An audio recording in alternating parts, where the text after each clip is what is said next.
Good evening, keepers of the cash. Gary B, the casual comic guy here. I am here with my usual suspects. I got Slotitup503 with me. How's it going? Got the Don down below. And then we have our special guest of the evening. We have Chris Fox from Wild Comics. What's going on, everyone? How you doing, Chris? Good. How you guys doing? Excellent, man. First, thank you for coming on the show. We appreciate it. Yeah, totally. Thanks for having me. And before we get going too much, we'll say hi to Dirty Ways in the audience. Thank you for showing up. K-Pop Junkie. We got Digger Jim. And we're going to have people popping in as it goes. There's Shop for Comics. But as we're waiting for a couple to pop in, Chris, why don't you just give us just a quick overview of yourself and your channel before we start asking you questions? Yeah, I mean, the channel's pretty wild, right? That's why it's called Wild Comics. So I try to have everyone engage on it, right? Because that's the purpose of my channel, is to have major communication, because we call ourselves a community. So we can all communicate and we can engage and get everyone involved.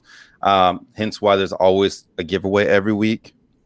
Cracking Wednesdays every Wednesday, to where we crack slabs and clean press, resubmit, and hopefully get grade bumps. It's kind of like a way to have people upgrade books from their personal collection that maybe that they have a 5.0 but they want a 7. So it gives people an option to kind of educate them on that. But all in all, it's just my channel is meant to have fun and interact with new people. I mean, that Mordred the Mystic book is nice. You know what's crazy is that was a huge spec book during WandaVision. So I walked into my LCS and I was looking for it. There was 4. There's 4 in there. So if you want one, I'll send you one. If you want one, I have 4 or 5 of them, man.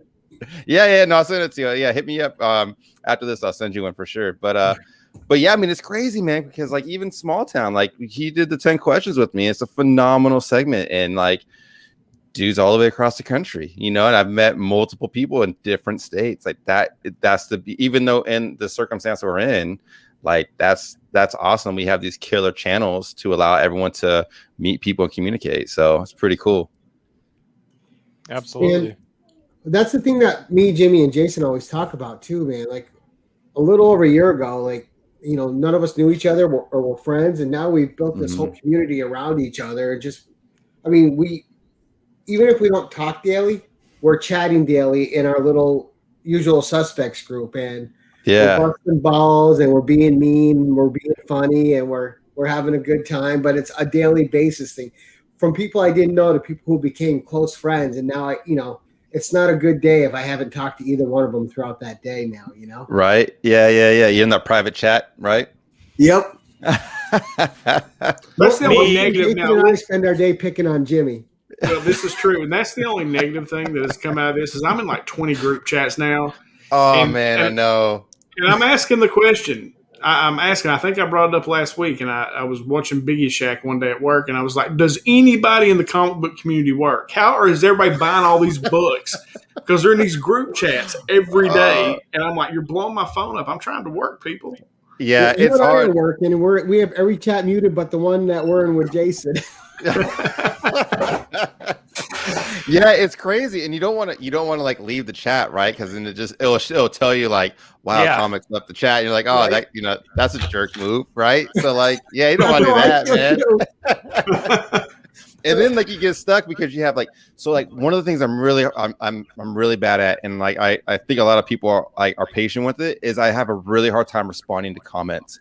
I'll start, and then it just kind of gets away from me. And I have my own business, right? So in between, I mean, the channel takes a lot of time, as you guys probably know, with editing videos, making content, trying to find content to make the videos. And then I'll run a whole other business on the side, answering homeowners and everything else. So trying to get the comments, I appreciate everyone that comments, but it's super hard to get to sometimes, Dude, I'm at almost 600 subs, and I find it hard to keep up with comments. I can't imagine you at over 1,000, and congrats on that. Trying to keep up with comments there, dude, that's just crazy. Yeah, right, Gary B. Gary B, you comment on his YouTube videos. Literally, I comment on his video, 15 seconds tops. I get a little beep on my phone, and it's Gary B replying. I talk to him on Instagram. Sometimes it takes 15 minutes. So if you want to reach out to Gary B, leave a comment in his video. Yeah, comment on his video. Yeah, we'll get that heart and that go. comment back real quick. Yeah, because Gary doesn't work apparently. He just does comic books on Instagram. So that's right. That would be the dream, right? Right. But let's talk about your channel a second. Like your first couple videos have nothing to do with comics. You're showing people how to use the hand masker. Yes. Yeah, and you're doing a video about putting on a visor. You have a couple instruction videos up. Did you call yourself Wild Comics at first, or did that come later? And what was your main goal when you first started your channel? So I'm a general contractor, and I'm a 4th generation painter. So my contractor's license in California is a C33, which is I'm a licensed painter and interior designer. But I've built custom homes. I've been a superintendent. I've built over thousands of homes, done remodels, add-ons, additions. So when I started my Facebook page, I actually started as like a how-to tutorial. So I was teaching people how to like paint doors, how to mask windows, how to do drywall patches. And I never really got like that I don't want to say notoriety, because I think that's a wrong word to use, but I never got like people engaging in it, right? So I said, well, I'll go to YouTube. I'll try YouTube out and see what happens. So I did a couple videos. I did epoxy countertops and everything. So I think that's one of the videos that's still on there. Again, there wasn't a whole lot of interaction. And then when the comic books came in and I started doing that, I felt like there was this interaction. There was this easy flow of things. And it wasn't as expensive, like as some other hobbies were, because I used to restore cars and everything too. And that was an expensive hobby. But when I originally started, that's what it started off as me trying to do tutorial videos on how to paint drywall patches, frame a house, electrical, that kind of stuff.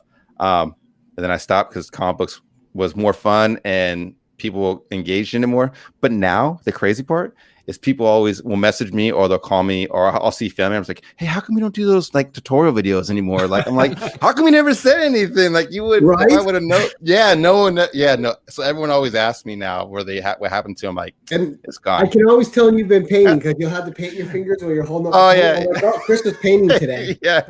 I got to be careful now, because now I'm doing like other people's books, like on Cracking Wednesdays, and I'm cleaning and pressing on Wild Tuesdays and stuff. So I got to make sure my hands are. I should get gloves if I'm being honest, but yeah.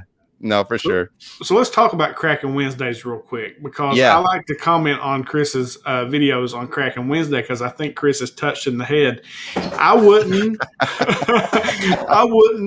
like now, this is just me though, right? I am a banker. I have no skill when it comes to anything like that. I couldn't paint this phone. That is not who I am. So are you nervous when you crack those things open? Like, I know the first few I watched, you didn't seem like you were real nervous, but or you seemed a little nervous, but now you kind of seem like, okay, I got this down, you know, like it tears me up to watch you do that on those videos. Right. I get nervous when he's cutting with the scissors. He's going to cut the comic. Okay. So the first couple of books when I was cutting with the scissors, because everyone uses the X-Acto knife, right? They say everyone, and I've had people message me and like, do not use scissors. Use an X-Acto knife. Use a box cutter. But being in the industry that I'm in, that's my big sister for you, by the way. That's my big sister. So. Yeah.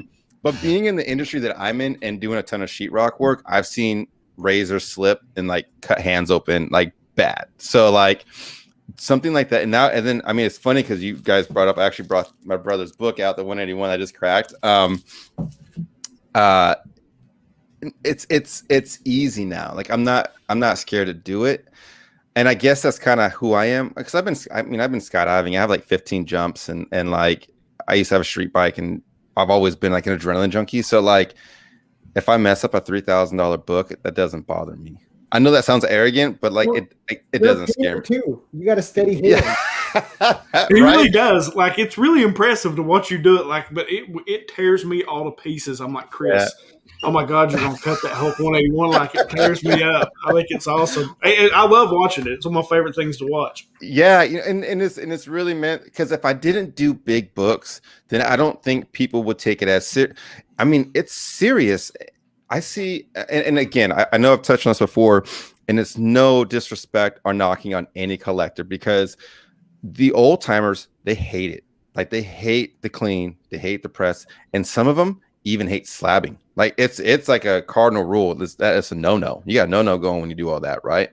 But like for people who are investors and they want to flip a book, or people who have the book in their personal collection just want a better grade, it's a great opportunity to buy a 5.0 for, you know, a couple $100. If in this case, thousands of dollars, right? Because when I saw that grade up jump, I'm like, man, he just made. I'm like, he had to make like $3,000 on that grade jump. Yeah, and they went from off-white to white pages, right? Like Or your brother, I should say. Yeah, my brother, yeah. But that's like the other thing. People say, how do you get the white pages? I'm like, dude, that's in the CGC God's hands, man. But like to come back on it, like it doesn't, like when I first started it, it didn't bother me. It was more of an educational thing. Even like dropping the cases. I did a video to where I dropped cases or CGC books at different heights to kind of show people what kind of destruction. I mean, obviously the rooftop was a little over exaggerated just because it was kind of fun, but like one crack right off the table, which really surprised me. Yeah, it's barely a drop distance. It should take that all day and not be bothered. Yeah, all you would think, right? And then like, and the crazy part was like, I have those books in the house. I've been meaning to send them out to get them regraded. And I just keep forgetting to send them out, but yeah, it just, again, it's trying to integrate those daily accidents or education of like to be able to save money and profit money, right? So, or improve a personal collection or personal book. So, but yeah, it doesn't bother me, you know. For those who don't know that are watching, why don't you tell people what happened to your brother's first 181? Oh man, you're gonna do me like that, man. Oh, dude, I am in a hot seat. We gotta hit the Welcome to the hot seat, Chris Fox. All right, so here's the story about it. He had an 8. I think it was an 8. He's in here. I think it was an 8.5. Matt, correct me if I'm wrong in the comments, but it was an 8.5. He spent like $600, right? And this was back in like, God, when was this? This was like 2008, 2009. So both of my brothers are military, so he was moving across country. He was going from Florida to California, and at the time eBay was kind of like the newer thing. Has been around for a while, but it was like the newer thing to where people were making money. And he was trying to get money to come back home, to go across country, and he was selling his comic books. Well, he was having them all shipped to like my house. Oh man, I don't like that. Yeah, I've relived the nightmare. It's 8/0/2006. Okay, there it is. It's an 8/0/2006, and it was $600, I think. Correct me. I think it was $600. And so he had all these books shipping to my house. So he said, "Hey, this book's coming in, but this book's coming in, and I want you to send it to this person. And this book's coming in, I want you to send it to that person." Well, it just happened to be that there was like a Wolverine and the 181 kind of both came in that together.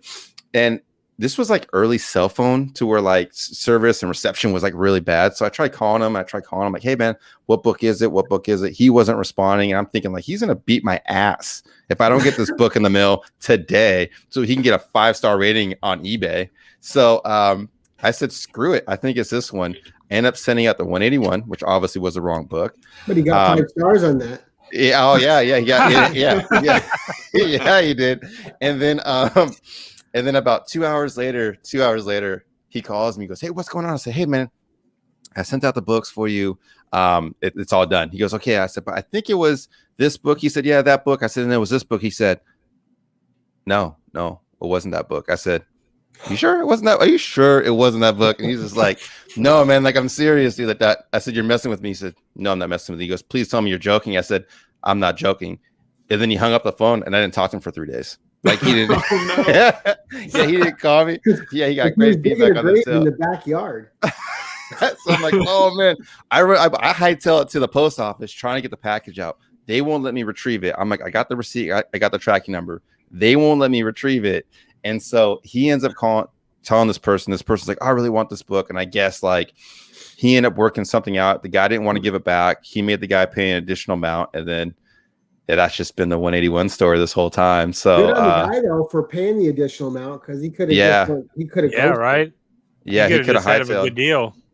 So yeah, I think it was like he paid an additional amount from the book that he originally purchased, and that was that. So, but yeah, that's our 181 story. So. Wow, how lucky that guy was. He opened that box up and there's a Hulk 181. You're like, oh God. Dude, yeah. I know. all because the of guy's an idiot. watching this now. He's like, hell yeah, I love it. Yeah, I'm buying that guy more often. Yeah, so that's how that went down.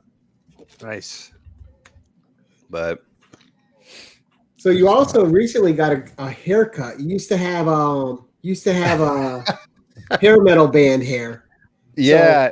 So with that, who is your favorite hair metal band from back in the day? Oh man, I don't listen to any rock and roll. I'm more of like I'm like an oldies kind of guy. I mean, I like if I were to stay in that genre, I'm Slayer is always really cool. You know what I mean? Nice. Like, yeah, Slayer's always been legit. If I'm staying in that genre of things, I know it kind of doesn't fall in that, but like Prince has always been a killer guitar player. I grew up on Prince. He's always been my all-time favorite. Yeah, like Prince is, you know what's crazy? Someone told me years ago, I can't remember who it was. I think it was a family member, uncle or something. If you ever watch a Prince video and at any time just pause it, dude, that guy's face is always entertaining. He'll never have like a dull face. The dude is like on it all the time, man. So and just one of the world's best guitarists. He just was. Yeah, legit, man. Like legitimately. But like the long hair thing, it started off as a contest between me and my buddy. He had a day job to where he worked from home, and I said, if you want extra cash, you can come help me work. And we were laying LVP flooring, the luxury vinyl planks, and I don't know, we were BSing, just chit chatting and stuff, and then I said, let's have a contest so you can grow your hair the longest. He said, okay, cool, and went for 3 years. And so he just cut his hair not too long. Yeah, I went 3 years. 3 years, that's a hell of a contest. Yeah, that's so he determination. So he got his, and then I grew mine out for like another 6 more months, and I was like, okay, I'm done, So then that's when and obviously that was just recently. So mine used to be that long too, like way down, like middle of the back. And it's annoying, man. It's annoying. When I finally cut it, I would never grow my hair out again. It's like this. I did this by accident one day. I'm on the phone talking, I'm cutting my hair. I get a phone call. I'm like, yeah. I set it down. The clipper thing comes off. I'm not paying attention. Okay, yeah, bye. Oh, well, it's all coming off now. I was born with this haircut. Like my hair has always been like this. It's never been any different. Yeah, it's crazy, man. I remember when I cut it. I remember my head being so cold for like 5 days. I'm like, dude, my head is like in a freezer box, man. It was the weirdest thing.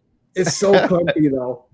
Yeah, it is, and it's different. It's fun, but yeah, it's cool. I was afraid like you cut off the source of your power, like all your power came from that hair, and I was like, he's definitely going to tear up a book now.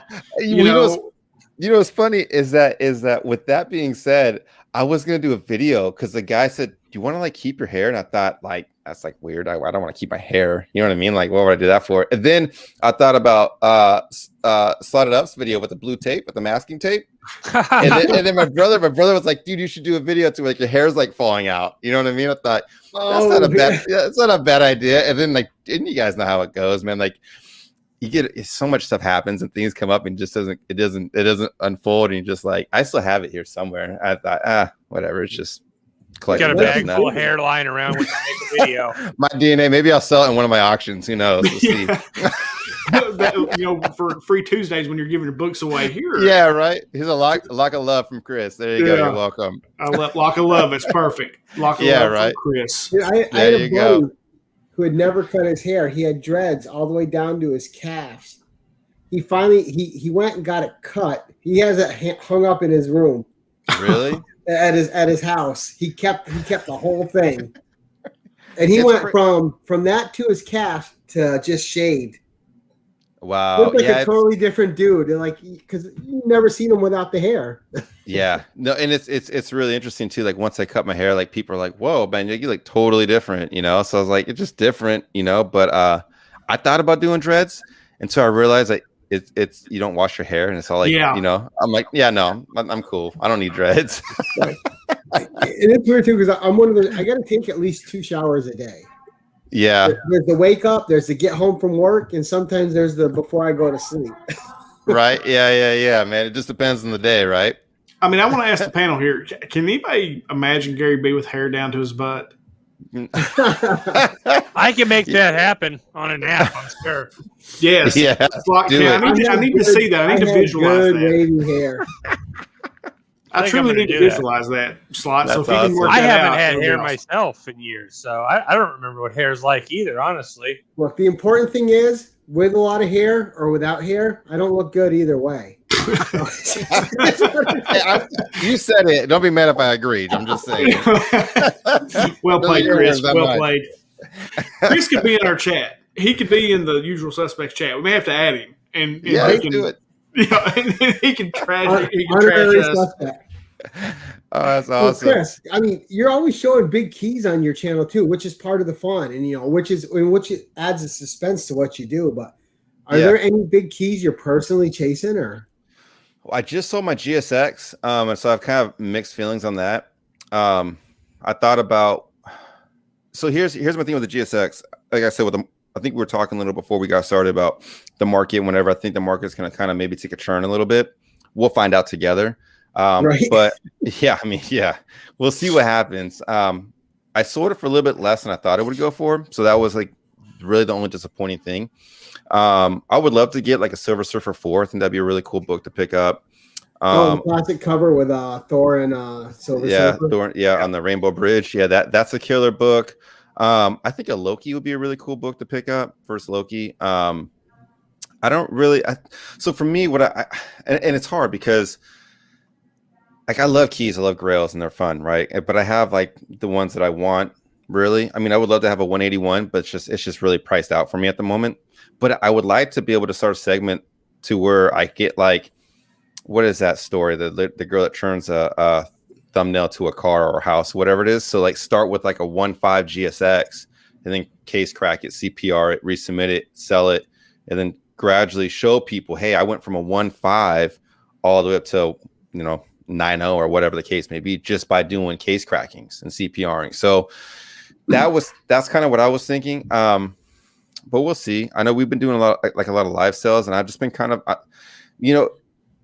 I want to say Smalltown did an interview with Reggie, and he said that he was on a buying freeze, right? And MF Something and my brother and I, we talked about that, and I think that's where I'm at also. Like, not just kind of holding back and just not buying a whole lot. Things are kind of really crazy at the moment, but also selling at the same time. So I don't really have like any major keys that I'm really hunting for.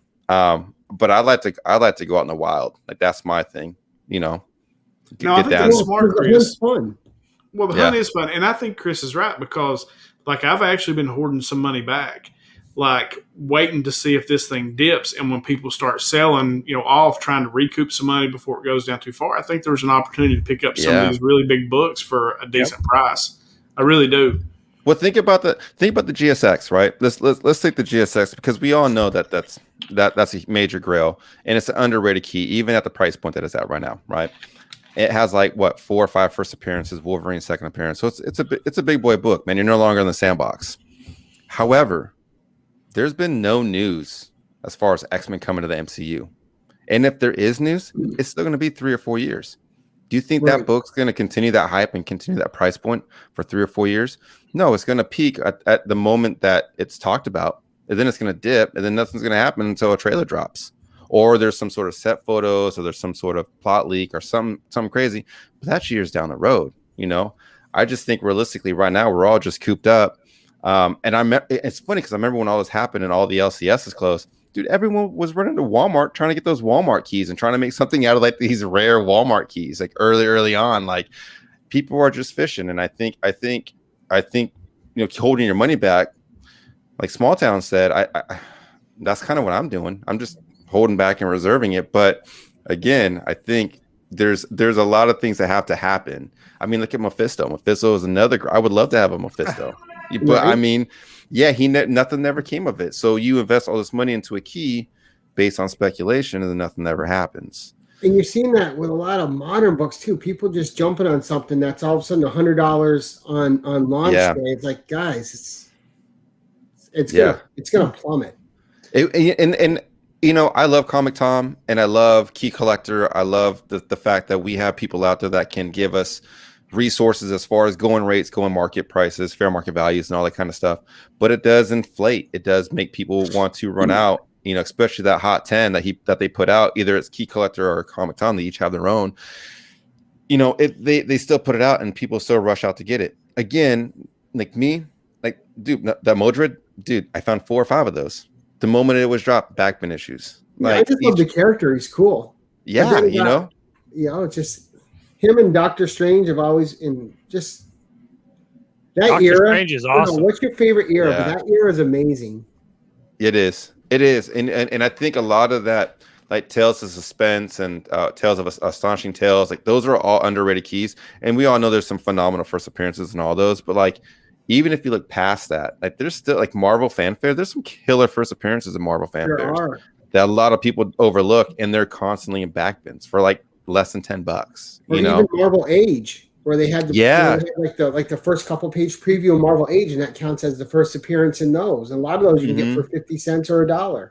Yeah. So like for the longest time, what I was doing, I was once Comic Tom dropped his video, I would make a point to go to my LCS and just dig in the backbins, and I would find the majority of those books that they were talking about before they blew up, and then I would burn them either on eBay or flip them on Facebook Marketplace or whatever for a while. But then now it's just like I said, everything's just kind of spiraled a little bit, so I just kind of been holding back. But things are expensive. Look at Something That's Killing the Children. That book is ridiculous. Yeah. You think that book's gonna stay like that? Just out of curiosity. I think there's a lot. Here's the thing. So here's the thing about Something's Killing the Children. It's really funny we're talking about this because I talked to my older brother, MF Stuntman. We talk every day, right? The majority of it's comic books, and we were just talking about this today. Something's Killing the Children is a lot like We Live. Okay, it hasn't been obtained, it hasn't been optioned. There's no casting. There's no trailer drop. It's just a kick-ass storyline. Right. You know what I mean? And with a great main character. With a great main character, and like it has Stand By Me written all over it, for Christ's sakes. You know what I mean? Like, you guys want to go see a dead body? Yeah, let's go read Something's Killing the Children, right? Like, dude, it has that written all over it. And I think to answer your question, and it has a low print run. There's not a high print run. Very low. Yeah, I think it's like under 10 grand or 10,000 or something like that, right? Like, it's like stupid low. Same thing with Walking Dead. When Walking Dead came out, like, I don't think a lot of people took it seriously because during that time, that whole apocalypse, end of the world thing was still relatively new. Kind of a phase, everyone thought. Yeah, everyone thought it was a zombie phase. You know, like that late 90s, early 2000 Evil Dead, Resurrection kind of stuff. You know what I mean? Like that whole genre of movies that flooded it, or flooded the scene. But like, to answer your question, I think Something's Killing the Children is something. I have 2 of them. I have 2 of the Frisons and 2 of the A covers, and I think they're all. I have 2 9/8s. One's an A, one's a Frison, and I won't get rid of them. I think they'll hold. Same thing with We Live. I think they'll hold because the storyline premises of it is legit. It may dip, you know, but if that ever gets obtained, which I think it will at some point, when I don't know, I think that book will be the next Walking Dead at some point. But it has to be obtained in order for it to be like that. I agree. Yeah. And We Live is another good one too. Like We Live is another great story in the beginning of a whole nother. You know what I mean? Yeah, and I missed the boat on that. I know so many people that missed the boat on that, and I'm like, damn it! If you can find number 5, chase number 5 and number 1, right? Like, right. That's what everyone talks about: issue 1 and issue 5. But yeah, I mean, I think during this pandemic, we've realized, hey, there's a lot of great storylines that are out there, and if we can touch on, like, without getting like the politics and the pandemic and everything, like if we can just stick to a solid kick-ass storyline, dude, it's proven to hold up. We Live, Something's Killing the Children. I mean, High Republic. Look what happened to High Republic. I mean, no one's talking about it anymore. You know what I mean? Because the storyline is bad. Trash. It's garbage. You know, I mean, I'm a huge Star Wars fan. Like, I love Star Wars. I will continue to love Star Wars. But I'm sorry, Rey coming into the picture and getting one scratch on her shoulder doesn't make her a Jedi. You know, like Luke Skywalker got his hand cut off. Darth Maul got cut in half. You know, Darth Vader's 90% machine. Like, dude, there's but that's the storyline. It has to have the failures and the trials and tribulations to make it a killer storyline, which brings its notoriety, in my opinion. Right? So, yeah, I don't know. I think it will hold drama. You need the drama, and And I mean, and the crazy gotta earn it. Yeah, no, totally. Yeah, totally. I think that's key. I think if you have a character, um, so even like Homesick Pilots. I don't know if you guys ever read Homesick Pilots. Missed that one. So it started off really good. Kind of took a little dip for me, in my opinion, but it started off really good, killer storyline. And then it has a little bit of like the modern movement in it, which doesn't really bother me. But like the premise of the storyline is phenomenal. Like first issue is great. There's a scene in the first issue when they're like coming into the house and like one's coming into the front door, one's coming through the back door, and it ends up being this like gory, dramatic, like almost Evil Dead style fighting, and it's a really cool scene. But it's just, again, the storyline holds up. That's what it comes to. Ultraman is another. Or is it Ultraman? Ultra Mega. Ultra Mega. Yeah, that's another killer. Amazing. I'm loving that. Yeah, again, another killer storyline. You know what I mean? I almost didn't get it because it was an $8 book. And then I picked it up. I loved it, and I went and bought 2 more copies.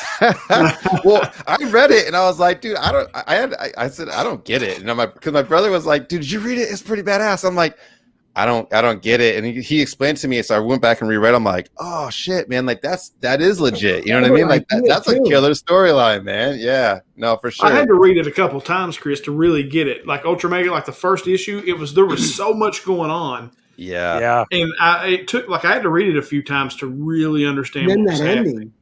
Yeah. Oh yeah, it was phenomenal. What about the book that I always ask about because I don't get it is Kanto. Like that book is really expensive, but I think it's because the print run is so small. That may be why it's just, limited. What do you think about Kanto? I haven't read a lot of Kanto. I've heard more about it than actually reading it. From my opinion, from what I understand, I could be completely wrong on this. I think it has a lot of like the like little hero story to it. You know what I mean? Like the little man, like every dog has his day, and this guy goes out and he fights these dragons, and it's like a David versus Goliath kind of story. I think it's rooting for the underdog. Yeah, rooting for the underdog, like an Elf Quest kind of thing. You know what I mean? Like kind of have that. But it also carries, and I could be wrong, I think it carries a lot of like that fairy tale storyline to it,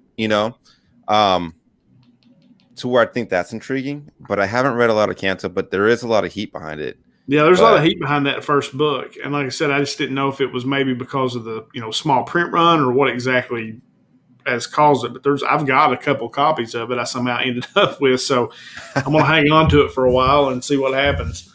Mystery boxes, Jimmy. Mystery boxes. Yeah. I bought one like when it came out. But Chris, I actually do have another question though. Like where you press your books, like how did you teach yourself to do that, or did you watch like YouTube videos to learn how to do it? Like how did you learn to do the press and the clean? So to be honest, this is a crazy story. So I'm not gonna put anybody on blast, and I don't want the store to come off bad, right? But I had a buddy of mine who clean and press comic books. I mean, dude does a killer job. I mean, he can turn a 3.0 to a 9.8. Like the guy's like stupid good at it. And when I got back into collecting, I hit him up and I was like, "Hey man, I have all these books. Can you press these books for me?" He's like, "Yeah. I'll do it for you." He just never got back to me. He never got back to me. And I had something like 150 books. I wanted to start doing a bunch of the 25 pre-screens, and he was charging me, I think like $12 to $15 a book, So I was willing to drop a couple grand on getting these books clean and pressed. And he just never got back to me. So I just said, okay, forget it. Then I'll just do it. You know what I mean? Like when I ruined a book. There's more out there, right? So I went out, bought a press, screwed up a couple books, trying to figure out how to get it to work. Watched a bunch of cleaning videos. There's a lot of people out there that have cleaning video tutorials that, in my opinion, I've tried, and they don't do anything to the book, right? That's just my opinion. I'm not knocking anyone's critiquing, but like I shot one of my biggest videos is how to clean and press a comic book, and it's so dated. I've completely changed my whole way of cleaning and pressing comic books since that video. So now I'm like, we need a new one. Yeah. So I got to make another one that's going to completely contradict my first one. Right? So people are like, oh, damn. So I don't know if I have to delete it, but it has like 13,000 views on it. So I'm like, man, but like like now it's just kind of became certain ways. And of course you get the haters out there that want to tell you like, oh man, you're doing it wrong, you're ruining a book, blah, blah, blah, blah, blah. But like, yeah, I just started doing it. And then I just recently just started doing other people's books, and $30 would get you graded and slabbed. So I do all your books. So, but yeah, it's just one of those things to where I think being in the industry that I'm in and not really worrying about it, like I just said, I'll just do it. I'll just figure it out, you know, but it's actually really, really easy. It's super easy. I mean, if you have an extra $300 lying around, I know everyone's budget is completely different. If you have $300, you can get yourself a decent press, man. You can do your own books, easy peasy. It's not hard at all. How long did it take you to get past that? Oh crap! I ruined a book. Oh crap! I ruined a book. Till okay, that's a good book now. So it's a lot like gambling. Okay, you're gonna go. You just gotta imagine you already lost. Like the casino already has your money, right? It's like what do you have to lose? You know what I mean? I would say after the first book. So obviously, as I did it, it was a graduation, right? So it was like at first, okay, let's do it like this. We'll do it for like a certain amount of time, and so watch a couple of videos. They say this, did that work? Did that progress? So whereas now it's like, oh, because these are the easier, better process steps of doing things. I would probably say after my second or third book, I realized this isn't as hard as I think people may think it is. It's actually relatively easy. The hardest part is temperature control. That's the hardest part. So you didn't start with dollar bin books until you got it right? You just went with the big boys right away? Yes and no. Because here's the thing. On some of the older books, the paper quality is different than the modern books, right? So then you have your copper, your golden, and you have your silver and bronze and modern, whatever, however you want to categorize all of it. Like, so they all take differently. And then you also have different. So like, as far as a backing board, hold on real quick. So as far as one of the biggest things that I realized when you're pressing a book, and I said this in my video, the backing board has two sides, right? You have the glossy, smooth side. Then you kind of have like the rougher side, right? What I find is on the older books, if you put in the glossy side on the cover, on the back side of the cover or the back side of the back, if that makes sense, and you have that parchment paper, so you have your parchment paper on top of it, say, right? And then you have your heat press come down on it. So in between the parchment paper and here, you have either your back cover or your front cover, say, right? But because of the fact that this is the smoother side, the heat transfers the ink onto the smooth side. Oh. So when you pull off your cover or pull off your back, you then have ink transfer on your smooth cover. But I find if you do it on the rougher side, it won't transfer the ink. Yeah, and I've done it with different kinds of backing boards because obviously golden age books and silver and modern, they're different sizes. So like I find if you always use that rougher side, like that helps not transfer that. And then when you open it, it looks like horse manure. You know what I mean? So, but yeah, like that was a lot of the trial and error trying to figure it out, was trying to make sure that just figuring all the imperfections of it, you know, and then just the confidence. A lot of it, like doing home improvements, you got to be able to have the confidence of putting a hammer through the wall and know you can fix it.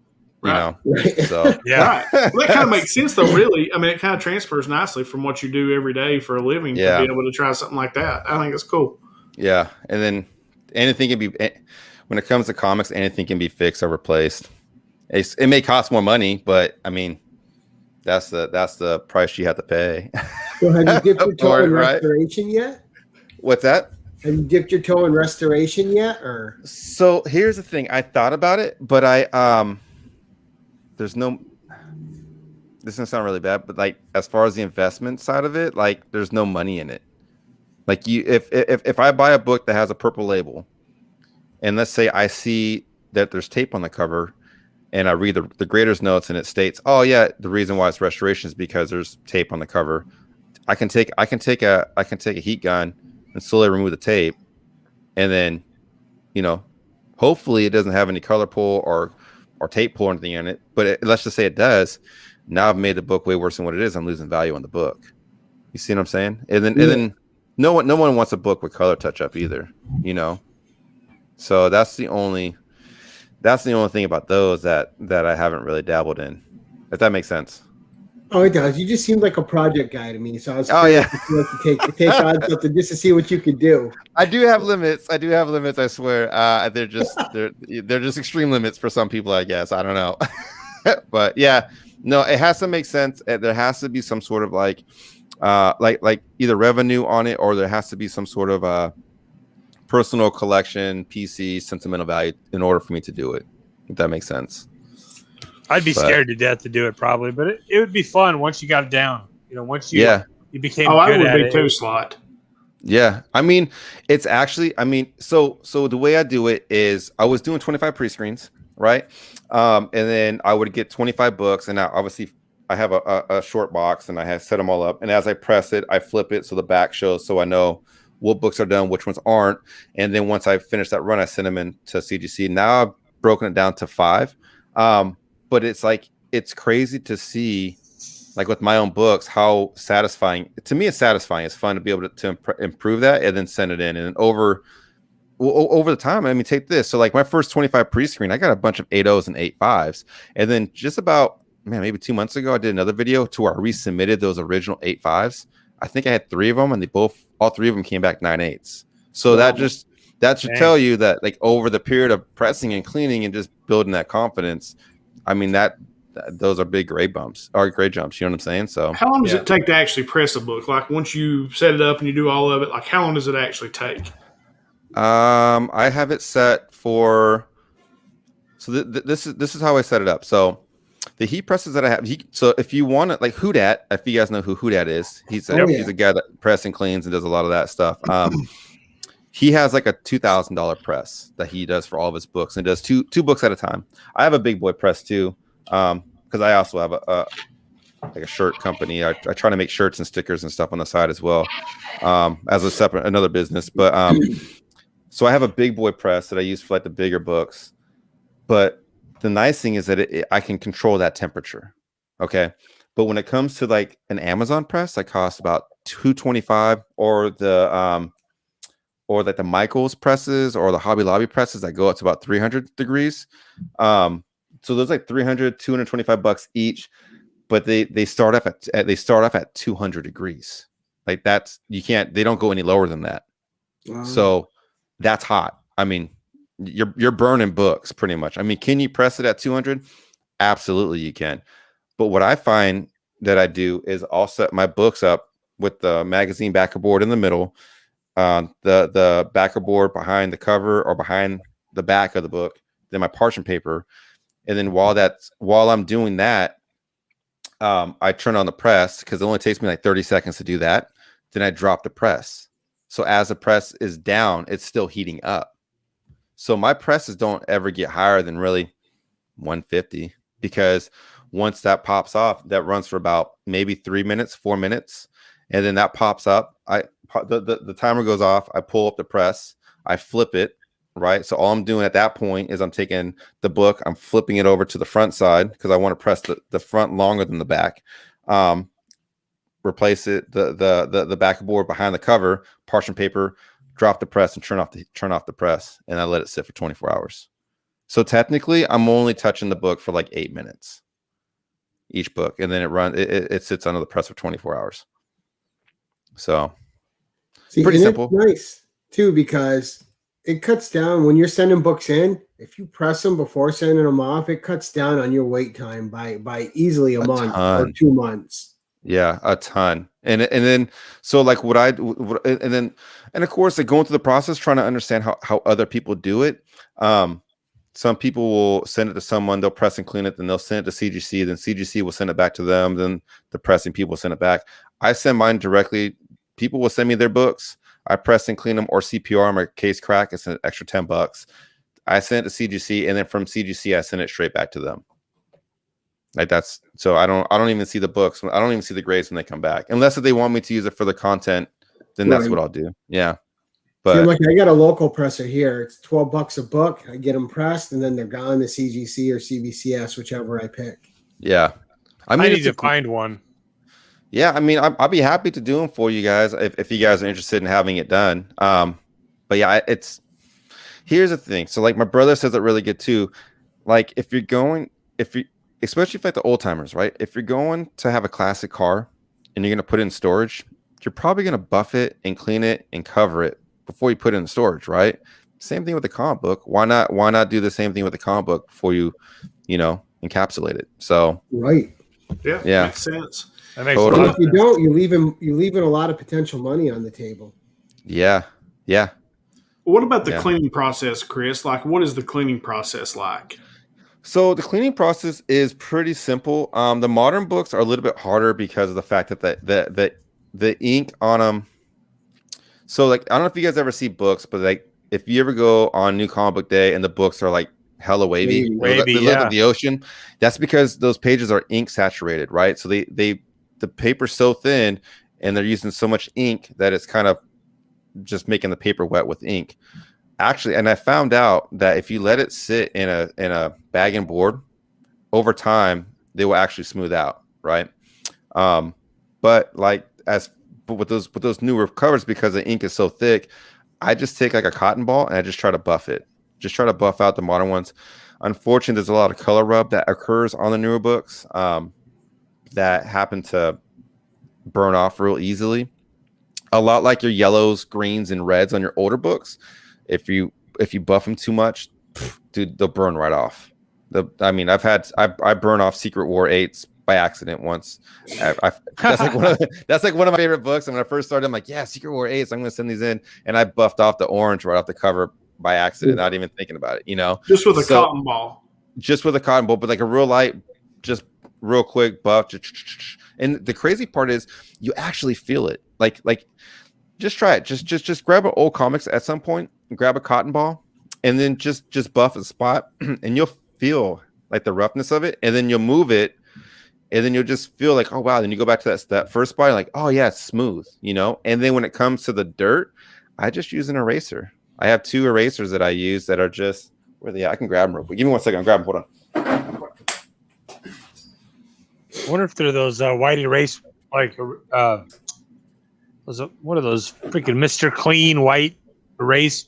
Magic eraser. Magic eraser. Yeah, magic eraser. I wonder if that's what they are.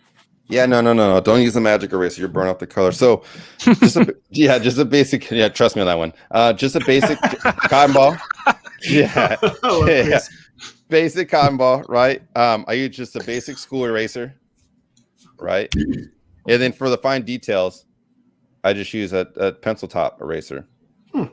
And I see a lot of people use that when they're taking off like the pencil marks that people have, like when someone will write like 10 cents on it. Or some of the older books, they're using those, and they do it in a stroke motion. It's not like this; it's stroke. Yeah.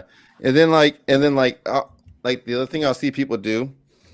So like I'll have one cotton ball for like buffing, and then I have another cotton ball, almost like Miyagi style, and I'm just brushing off. I'm just like brushing off the dirt, right? Like brushing off the dirt and the erasers. I see people use the canner. Do not use the canner because that actually has water in it and it can build condensation, and then you're shooting water on your book, right? So like again, my personal opinion, take that as you will. Humidifiers, I don't do humidifiers at all. I don't. I think a comic book above water has bad news written all over it. So that's just my opinion. But yeah, it's super simple. I mean, like just grab a couple books and just play around with it. Go to your 50-cent dollar bins and just kind of grab a couple. You'll be surprised on like how well it cleans up and how easy it is. Again, you're not buffing it. You're not hitting it really hard. It's just a real light, just be careful. So mainly I hit all the whites, and then the colors I'll hit with the cotton ball, and that's it. Yeah. Light caress, huh? Yeah, that's it, man. Just baby it, I can see right now, Jason, me doing that, and I will take the eraser and rip right through the middle of the book. You know that's what would happen. So when you come to your edges, always go. How do I explain it? Don't go into the edge. Go away from the edge, right? Right. So yeah. You don't curl it in. Yeah, exactly. Just go right out and just go slow. It's not a race, right? So just take your time with it. Well, if you've ever watched me open a box, I'm like King Kong trying to open a box. It would be bad. That's awesome. Yeah, no, that's awesome, man. Yeah, no, I mean, again, it's another way for anyone to improve any sort of personal book or any sort of investment value, any book, if they do it themselves, So I'm gonna have to give that a whirl. Actually, gonna go buy a bag of cotton balls, and I'm gonna try to clean some books. Yeah, I mean, I guess upstairs, my wife always has cotton balls around. Yeah, I mean, and people will use like that. God, what is it called? It's like that paste, that painter's paste or whatever, and they'll like roll the book with it. Man, that don't do nothing, in my opinion. It doesn't. I mean, you have to get down with it. You know what I mean? If you think you can buy something and just roll it over the cover and that's magically going to take the dirt off, I think you're kind of in for a rude awakening. But that's just my opinion. you gotta get down with it a little bit. You know what I mean? So I want to know your history in comics. What is your all-time favorite comic storyline? The one you can always go back to and read. Oh man, so many good storylines. I mean, Stray Dogs is pretty cool. I like Stray Dogs. That's relatively soon. The crazy part is, so here's the thing too, because of the fact that Preston cleans so many books, like people ask me, do you read them? Like, do you actually, or do you just like Preston clean? I'm like, no, I actually read these books. Like She-Hulk, phenomenal storyline. It's a harder read because of like back in the days, they had to like make it like over exaggerated, like telecollical powers came and they, and you're just like, that's all unnecessary. Like you don't need all those big words. The original Savage She-Hulk, right? Yeah, the original Savage. I'm 14 issues into it, reading it for the first time and loving it. Dude, right? I mean, dude, I mean, it's a hard read. I tell people it's like reading a King James Bible, for Christ's sakes, right? But like, it's just such a hard read. But like, the storyline is there. Like, Secret Wars is another phenomenal storyline that's great. You know, Maximum Carnage, another great storyline. You know, the only thing I wish that Marvel had that DC has is DC has some kick-ass villains, man. Like DC villains are like the best. Joker, I mean, as overrated as Joker can be at times, the dude is legit. You know, Two-Face, another great, legitimate. Bane is another great villain. Darkseid. You know, Darkseid. So many, you know what I mean? That are so. I mean, like it or not, Harley Quinn is actually a really cool villain. She's crazy, but she's just overplayed right now. You know what I mean? Like Catwoman is another good, you know, somewhat villain, whatever. But like. Kraven's Last Hunt is a killer storyline. It is. Yeah. I'll tell you what, if you want on my favorite one, and now that I think about it with Kraven's Last Hunt, is the Jane Foster Thor line. That is a killer storyline, how she's dying of cancer.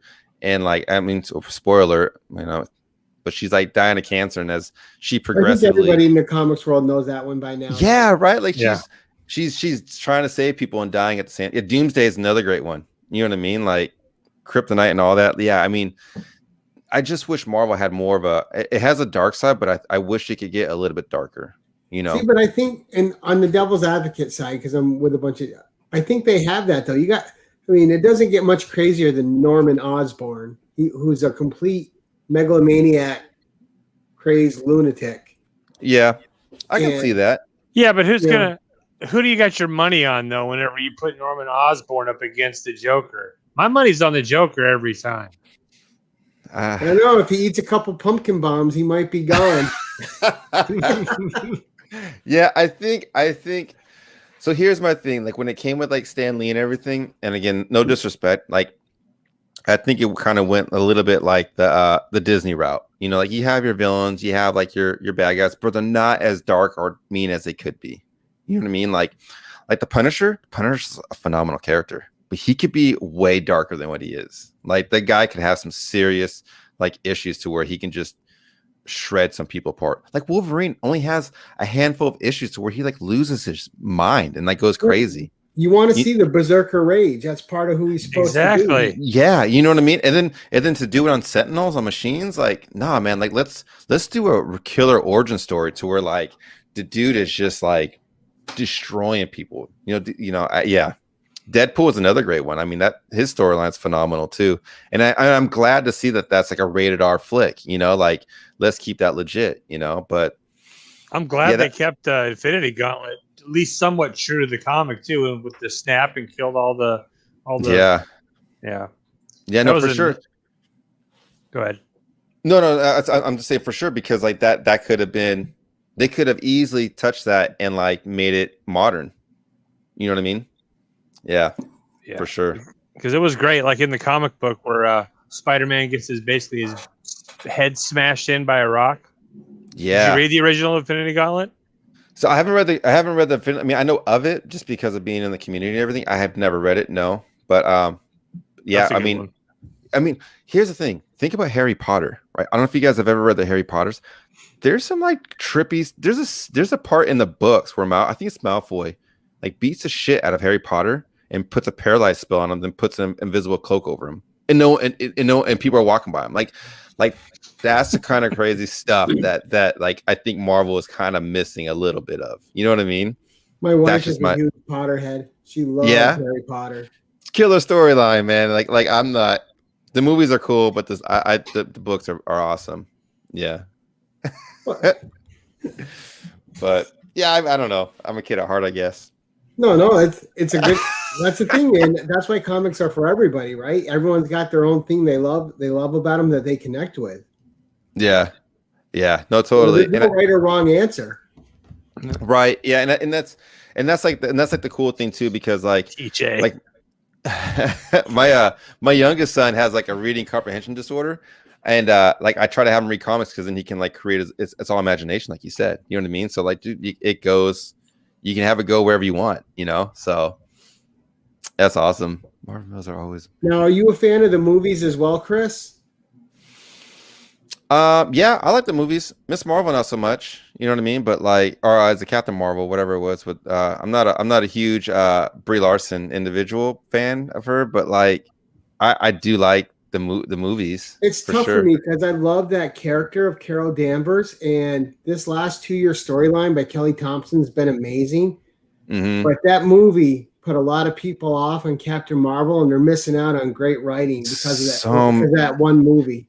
And the thing that's so frustrating about that is like that is a huge entry point into introducing X-Men. Rogue can come in because that's how Rogue gets her powers, and then they can introduce Mystique, and by introducing Mystique, you can introduce not the Sinister Six, the Brotherhood of Evil, and then now you have the X-Men coming into the picture. Like, I think now they're going a whole nother route with after WandaVision, like. You guys are missing the book. You're missing the opportunity on this character, and you're right. I think they dropped the ball. But what I will say, one positive thing about that movie was the opportunity to explore Samuel Jackson character. Fury. Nick Fury. Yeah, they could easily do a Nick Fury spinoff with that movie, like for sure. And I like the movie, but I wanted them to start her out as Miss Marvel. I wanted to like the real origin story. Go through the phases, not just you're immediately Captain Marvel. Yeah, exactly. Because like that's huge, right? Like and I think again, without getting political or modern or whatever, like that they just kind of they want to jump straight to that. They want to bypass all the trials and tribulations and just make her superheroes. Like that's not how she became as the Captain Marvel. Like I'm sorry, that's not how it happened, you know. But yeah. But besides that, to answer your question, I do like the movies. I think they're great. I mean, if Endgame's on, I can definitely sit down and watch Endgame any day of the week. You know, I think it's a killer storyline. But yeah, that's just my opinion. Endgame was great, especially when my favorite part, of course, is obviously when gets the Captain America gets the hammer. Love that scene. Still get the chills still when I see that scene. Yeah, and the thing is, and don't get me wrong, like there's still great opportunities for them to introduce phenomenal, like Beta Ray Bill. Like how has that guy not come into the MCU yet? Like that would have been epic for him to come into that whole scene. And yeah, I mean, or just get the Hercules character with his gruffness and his overconfidence, and just have him strutting in like he owns everything. And you know his thing. He always gets his butt handed to him, and he's got to learn a lesson. Yeah, you know what I mean? Like the whole Greek god storyline would be another great way to introduce all that with the Asgardians and everything else. You know, especially with Wonder Woman's DC, but like especially with like God, what's Thor's dad's name? Odin, yeah, with Odin being in the position that he's in, and the whole Asgardian thing, like they could easily introduce all that and make it, you know. I mean, there's so many, and I think that's why a lot of people are in this comic book communities because the storylines are amazing. Like there's so much great, and I think that's why Disney, Fox, Sony, Universal have touched on this because they know that these stories, maybe 30 years ago, like people would laugh at these storylines and thought, oh, these nerds, they don't know what they're doing, whatever. But now people are realizing, like, no, these are some phenomenal storylines. Well, like, that's because now the people making these movies take them seriously, where they weren't taken seriously before. They were treated like kitty fodder and made like kitty fodder. Yeah. Absolutely. You know, and I want to say, I think, was it Jack Kirby that did Incredible Hulk, right? Was it Jack Kirby invented Incredible Hulk? I can't. Not right off the bat. I don't think he took over till like a few issues in, did he? Or maybe I'm wrong. I could be completely wrong. Yeah, I can't remember. I remember I read an article or heard a story about the person who created Incredible Hulk saw a woman pick up a car to save her child, and that's how he got the idea of Incredible Hulk, right? Oh wow! Like there's an adrenaline rush. Yeah, same thing with like was it J.R. Tolkien, the guy with Lord of the Rings? Like World War One, he was in the ditches, and then like had a bomb blast, and like he saw these creatures fly around him and stuff and everything. That's how he created fairies and all that other stuff. Like, it's really interesting if you do the origin stories on some of these people who created these stories, to where like, man, like the imagination that it came from, and now people are realizing that they can capitalize in the great stories, and they can make great movies. They just have to follow the storyline. That's just my opinion. You know, they have to follow the timeline. Did you all hear today that DC, like the actual DC properties, are up for sale? I did not. No. That, you know, Disney's in play to essentially purchase those. I saw that somewhere today. That's what I was trying to look for. Whoa, that'd be interesting. That would be interesting. Wow. Mm-hmm. It'd be interesting if Disney picked up Marvel and DC. And I saw it going around like the WB execs might all be gone soon. Okay, but I will say this: the WB, like the Flash, the Arrow, those are pretty good series. And the way they did crossovers, those crossovers are pretty legit, man. Like I'm not gonna knock them at all. I think they did a phenomenal job. The Netflix, like the Iron Fist, wasn't all that great. Luke Cage was okay, you know what I mean? But like the way that the Flash series and the way that the Arrow, the Daredevil series was legit, you know, like, and those crossovers. Jessica Jones was good too. Jessica Jones was okay. Yeah, it was okay. It was okay. I think Jessica Jones was good for like introducing, right? To be able to like introduce and make kind of bring timelines together. It's important, but yeah, it was okay. You know, it wasn't bad. So the show where they brought all of them together was really good for that one little series they did. Yeah, Defenders. The Defenders. Yeah, it wasn't too bad. You know, so I don't know. I guess we'll wait and see. You know, I'm not. Again, as long as they follow the storyline, then it's great. Yeah, the Punisher storyline was phenomenal. Yeah, I agree with that. Daredevil was amazing. And that's the thing now with our day and age, right? We have an embarrassment of riches, is that even the stuff that we complain about is better than what we would have ever got back in the day. Yeah, well, and like that's the other thing too. And I think Smalltown, we talked about this when we did the interviews.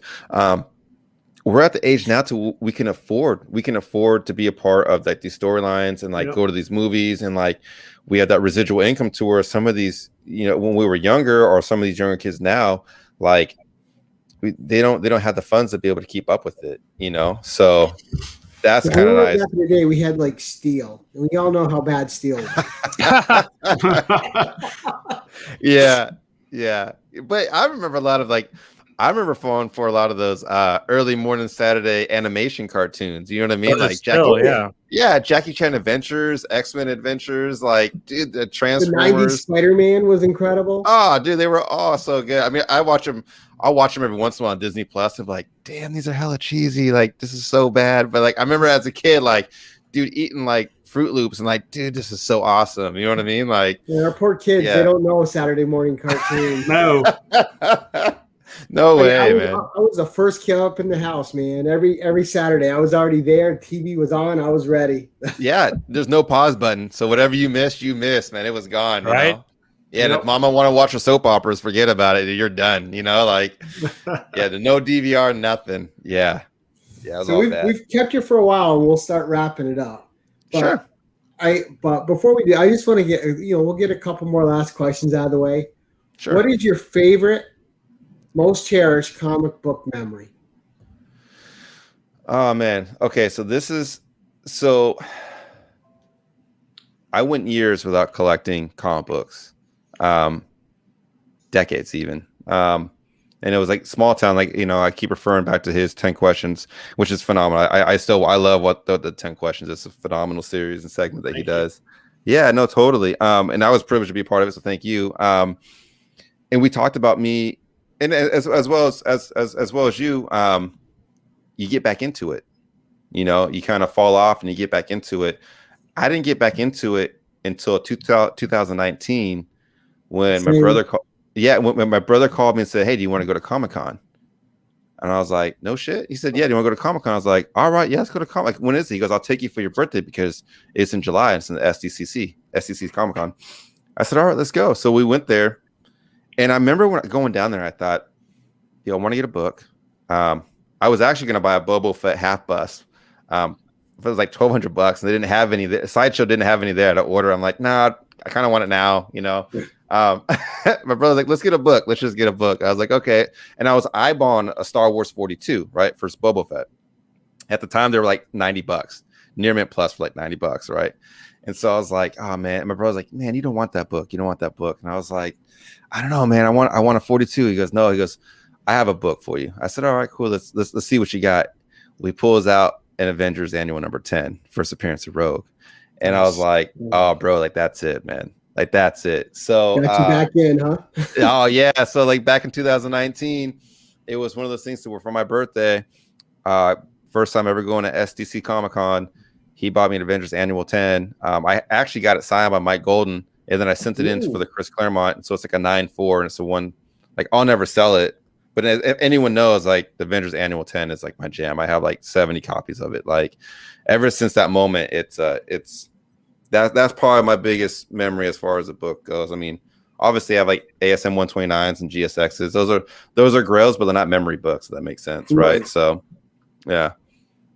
Are you going to see grails, but you can have ones that you just are happy. Yeah, sorry, am I going to see 2E2? Are you going to see 2E2? I would love to. I mean, this year's kind of a tricky one. Right, but because who knows what's going to happen? I mean, here in California, they're saying, and I know at different states things are starting to open up, back up. Masks are no longer mandated. California, they are still mandated. SDCC has mentioned that Comic-Con is being pushed. Like we had 2020 Comic-Con tickets, and they keep getting pushed back. Now it's 2022. However, they're going to have a Comic-Con Thanksgiving weekend. SDCC is.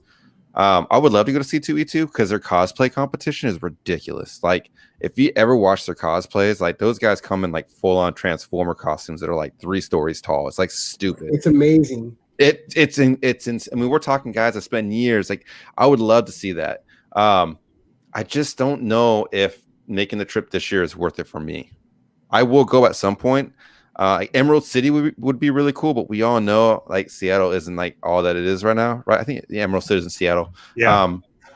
Like you just I don't know. I may have to wait this whole year to go to any cons, but I would love to go to C2E2. We're all going. Like, yeah, we're all going to go. Yeah, we've already booked rooms and all that, man. You should hit it up.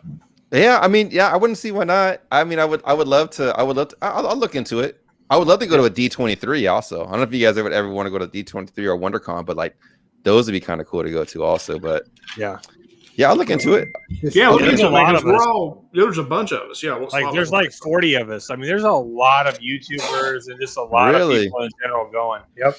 All right, I'll look into it. I'll get down. Let's see what happens. Chris is like, yeah. Yeah, why not, man? Let's keep it wild. I turned on a video one day and Chris was dancing. He was, I don't know, he was sanding something and he was kind of grooving. I was like, "What's Chris doing?"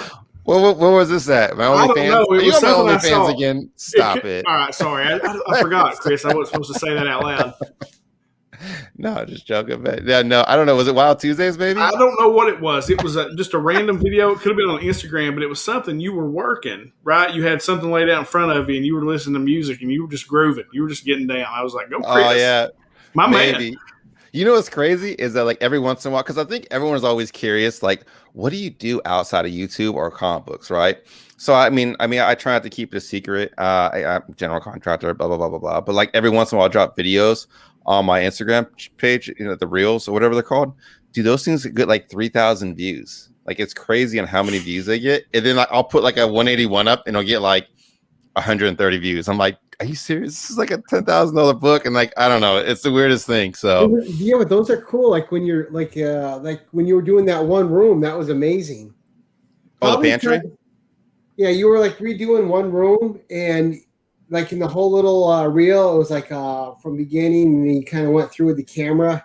Yeah, so that was the homeowner came up to me and said, "Can I add a pantry to my house?" So I built it on the backside of his deck. So that was like completely out of scratch. Yeah, those are fun videos to make, you know. As you guys probably know, because you edit videos yourself, like that's part of the fun of it. Well, not me. I go live. I go live. I don't edit anything. Yeah, we're heathens over here. I love the editing process. It's a lot of work, but it's fun. Eventually, you know? Yeah. I tried. I asked DJ Link, so I go, "Hey, what do you use?" And he's like, "Oh, Adobe Premiere Pro." So I paid the $30 whatever a month for the Adobe, the whole thing. Mm-hmm.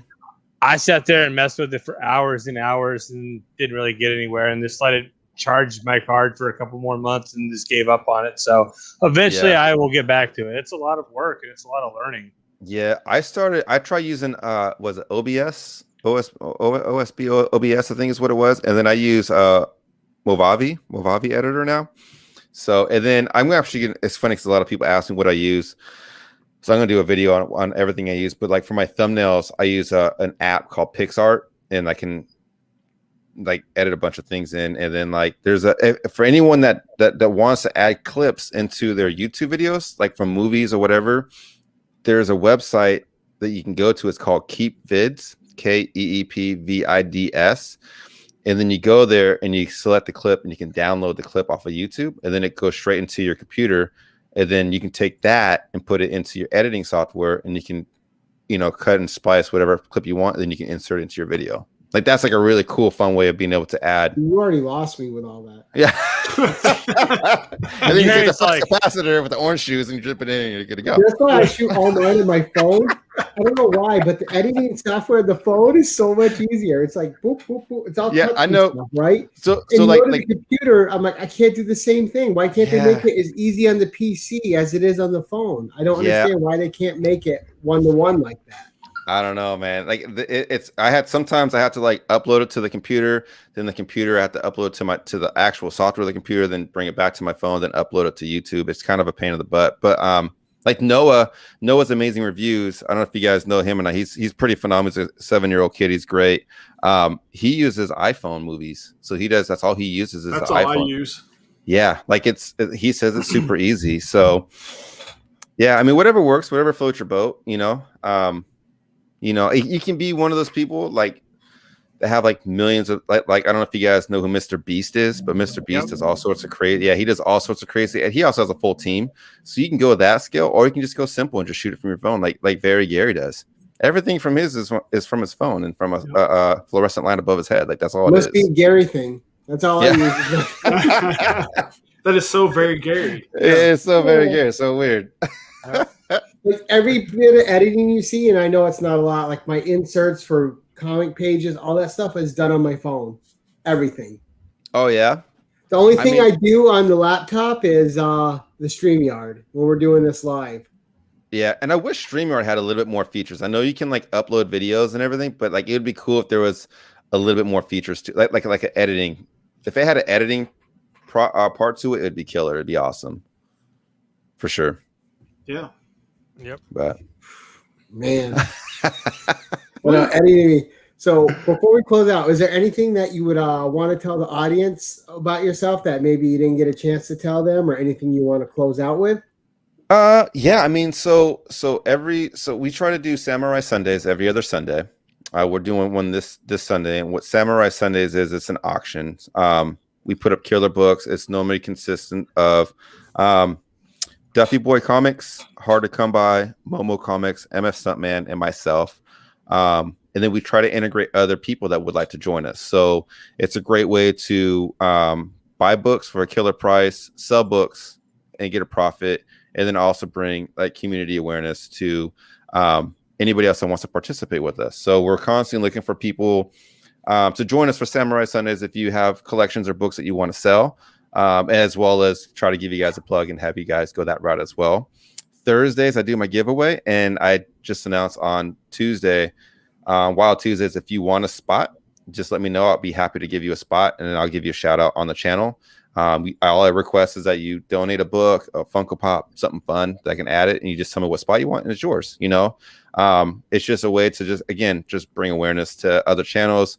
You know, grow together, right? Like that's just like a huge thing to where, and I think like this community has that. I really think that we can, like, out of all the things I've ever participated in, like everyone here is always hella cool. You know, like we always help each other. We're always willing to talk and everything else. Like I'm sure one of us or each of us or whoever will put out a video and be like, what the hell was that person thinking? Right. but that's pretty normal, you know, in friendships and communities. But I think it's great. I think that's all we try to do and try to grow, like you said, grow together. And I think it's phenomenal. I think all your guys' channels are great, and we would love to have you guys on. And then just spread awareness, you know. Hey, I'm always up to be. I just don't sell. I don't sell books. No, you don't. Are you just a mad collector? You just collect, save everything? I either collect, or if there's something I don't want, I'll A-OK it and send it to somebody that I know would appreciate it. There's one or two books I've flipped that I've gotten that I don't want, but I've flipped them to get a grail. I'm not an active seller. Gotcha. Okay. Yeah, I tried. I did on Adrian APM's auction last time. I sold some stuff. My first auction. It was pretty fun. Yeah. I just have a quick question, because the other night when you were doing your 1,000 subscriber giveaway, I saw James Wheely ask about this Barbie comic multiple times for his daughter. What is the Barbie comic? Okay, hold on. I'll go grab it. Hold on. Yeah, I want to see it. It's been on his channel for like about a month and a half now too. Has it? It's on his Wild Thursdays when he's doing the giveaway. It's like spot 7 or something. Yeah, so every Thursday, and I've been really bad at it because there's been some crazy stuff happening. Things have been busy. So every Thursday, I try to launch a video for Wild Tuesdays on my Instagram channel, right?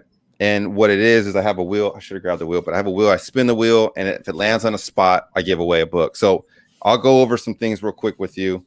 And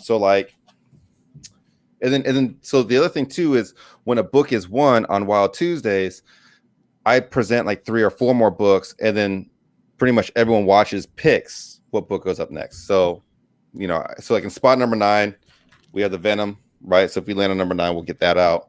Spot number 7, I missed it. That's spot number 9. Spot number 8, I have a package of Comic Clears, 25. Nice. So if we land on that, you can win that. And then 7, we have a Web of Spider-Man number 1. And these are like all near mint for the most part. This is the Barbie. There it is. That he was talking about. So spot number 6 is like a nostalgia spot. God, what was he? Oh, we had Beavis and Butthead before this. And this is still in the poly bag, and it has a credit card. So like this has like 2 different versions to where it has a doorstop and a credit card. So that's that one. This is Gary's book. He wants that one.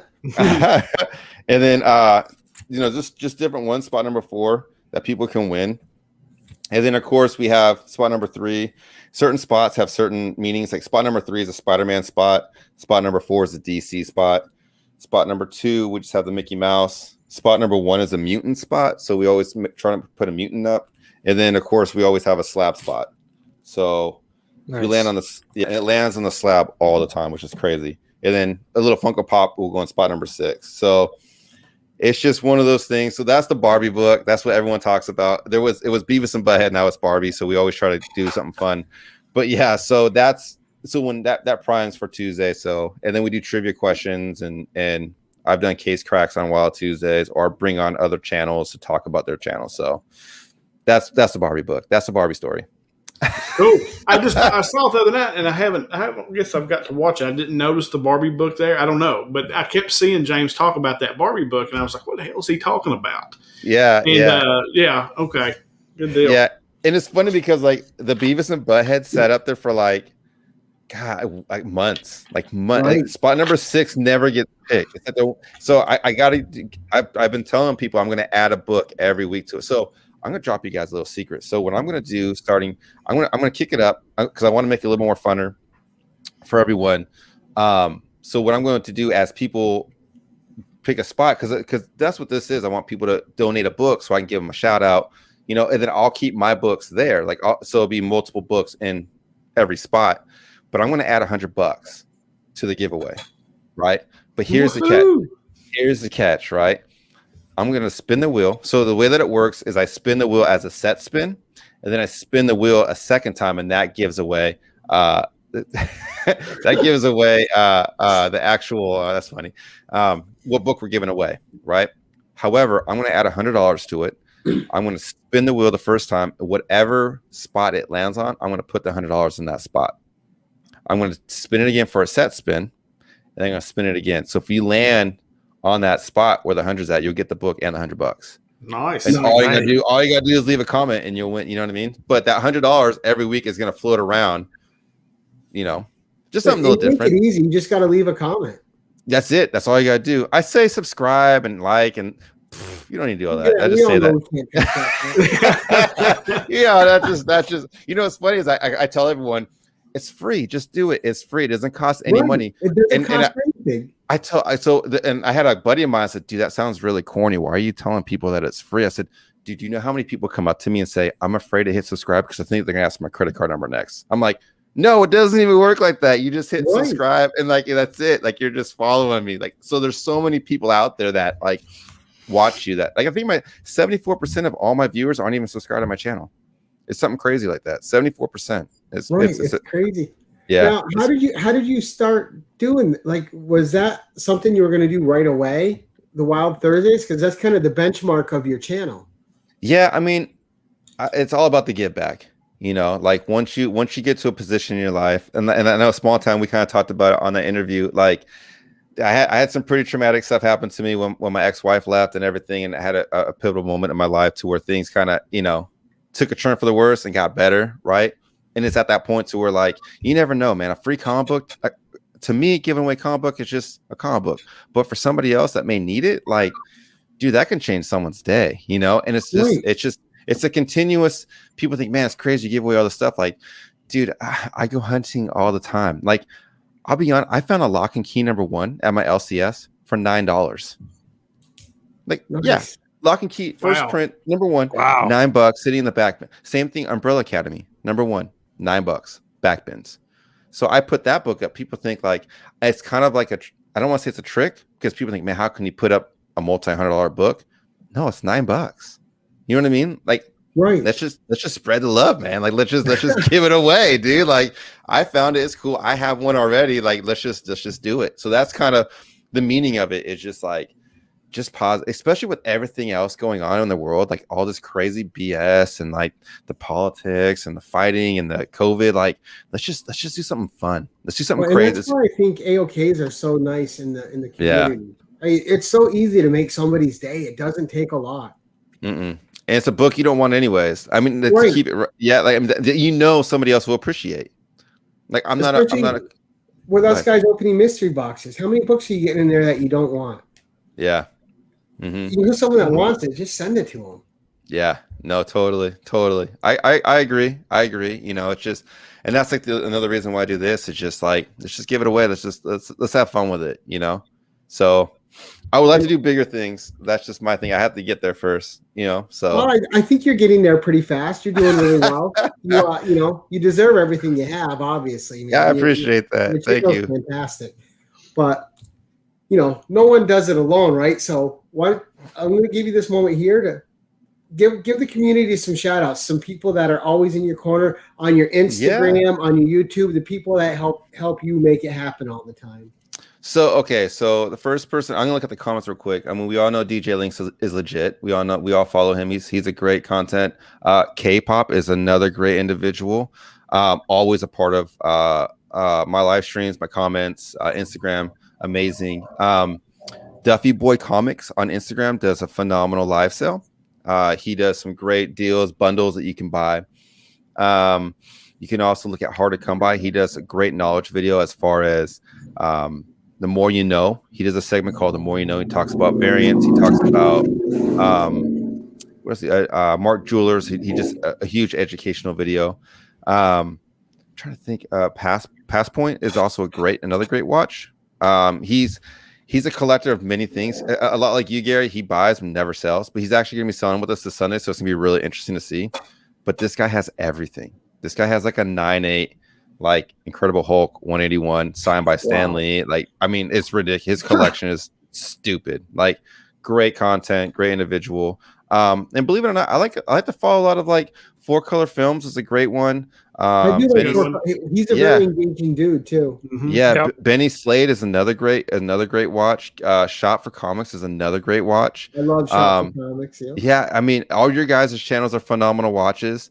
I think if you just fall down that rabbit hole of Instagram and YouTube, you'll find some great content out there. You know, I mean, Eye Candy is a great individual as well. He puts out killer mystery boxes. He does a lot of good things for the community. Nate Comics is another great one on Instagram. So there's just a ton of great people out there. It is funny because like you guys have your usual suspects, and you guys said you got to find your usual suspects. You know, like that's just what it's all about, is finding your core group and then just expanding and trying to bring people in with it. You know. Yep. So, but yeah. I mean, sub up everybody. You know, I think early on you're like, I don't want to sub someone because like they're gonna get more subs than me. But like, if you just sub up everybody, like, dude, I try to. There's so many people out there that I know I'm forgetting that are great contents, and yeah, I try to follow everybody. Cool. So, yeah, definitely go follow Chris. It's fun. Yeah, you get free comic books. Yeah, you get to see me ruin other ones. So.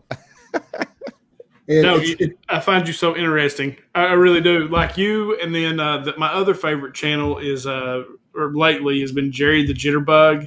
Oh, he's the best. You watch him, Chris? No, I haven't seen a lot of his stuff. Dude, no, you need to go over and watch Jerry the sweat with what he does with comics. Yes, you need to go over and watch him. Yes, it is unbelievable the stuff that he does to comic books. You smother me out. I hyperventilate when I watch him. Really? What does he do? What does he do? Well, he will soak them. And bass, everything.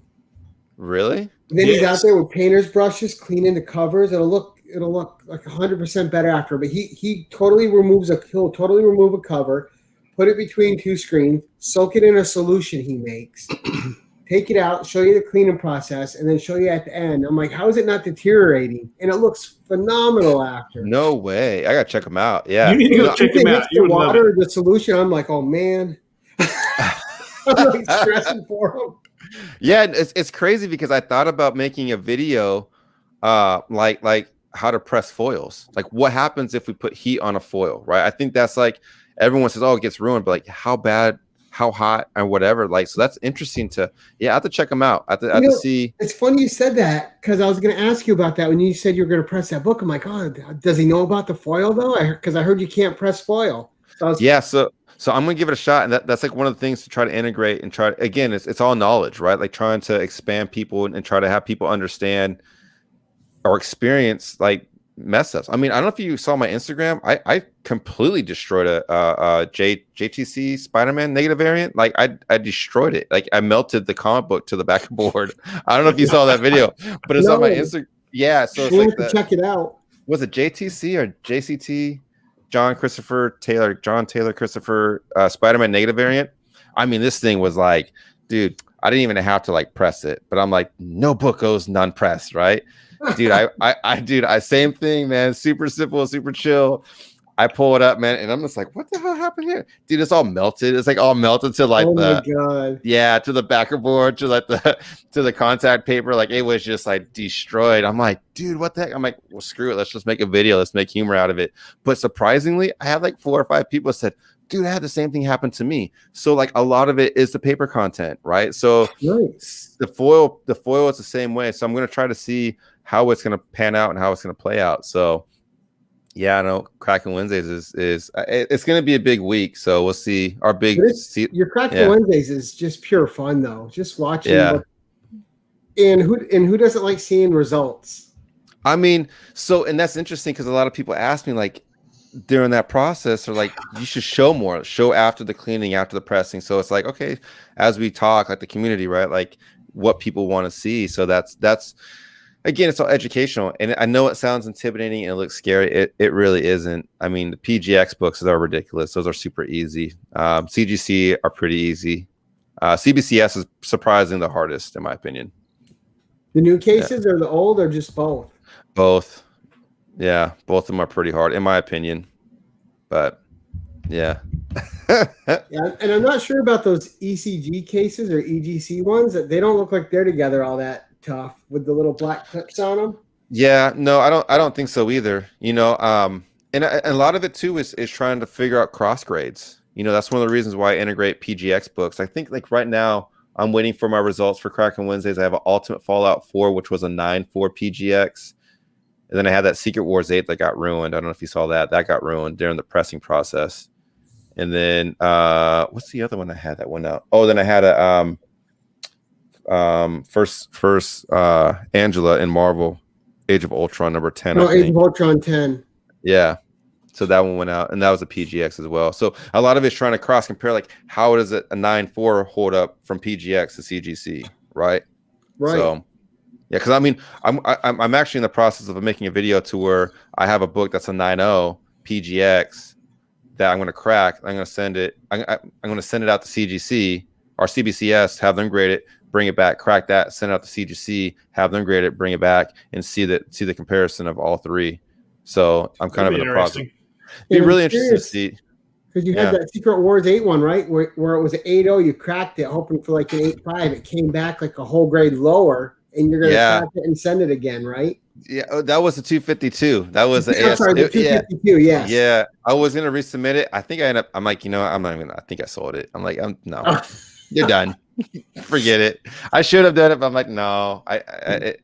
It's not. And that's like the other thing is trying to really focus on these books on eBay to see if there's any imperfections. And that was when I completely missed. There was that in a 266. I completely missed the ball on. Yeah, really. That one had that weird mark up there too. Like that was that Secret Wars 8. Dude, oh my god, that was that Secret Wars 8, man. Like that was like a 9.8 candidate for sure. And it was just, I don't know, there was a wax stain or something on it after the press and it got ruined. Yeah, that was the weirdest stain I've ever seen on a book. That was just odd. Yeah, because I literally show it and then I put it in the press and film it the next day. But yeah, I sent it off. We'll see what it gets from CGC. We'll see what it gets. But yeah, that was weird. But anything else, gentlemen? Nope, I'm good. I am good. Well, Chris, I know I speak for all three of us, man.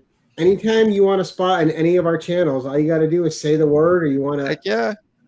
You're always welcome, dude. This has been I appreciate it. Super fun time talking to you, man. Yeah, and I've had fun with all you guys. You guys are great. I love your guys' content. I love your guys' channels. Again, I know I don't engage as much as I probably should, but that doesn't mean I'm not watching. I'm not giving you guys a thumbs up on all of it. So, and I appreciate everything you guys put out. And thank you for having me on your channel. This is a lot of fun. Dude, I was really happy that you said yes, and so were these two guys, man. Yeah, absolutely. We should do something. You know what I mean? If we did something like crossover on Instagram and everything too, that'd be cool, you know? Whatever you're down for, I'm down for. All right. Yeah, we'll figure something out. Easy. We're just the usual suspects in names. We're not hard asses by any point. I know you made like a hot seat and it was like on fire. I'm like, oh man, I wonder what they're gonna ask me. You know what I mean? Like, get wild. Get wild. Let's get wild. Let's do it. Yeah, you know, like this is crazy. And then we're like, it's C2E2, man. We get all crazy, man. Love it. So audience, I want to thank you guys all for joining us. Thank you very much. So like what we like to do here, Chris, is I'll have the guys do their sign off. I'll do mine, and then we'll have you give the audience the final sign off. Yeah, let's do it. So, Jason, would you like to lead us? Until next time, Comic Book World, slot it up. Until next time. Keep it casual. All right, guys. You know how it goes. Keep it wild. Keep it fun. We'll catch you guys in the next one. And what I like to do is awkward ending. Awkward.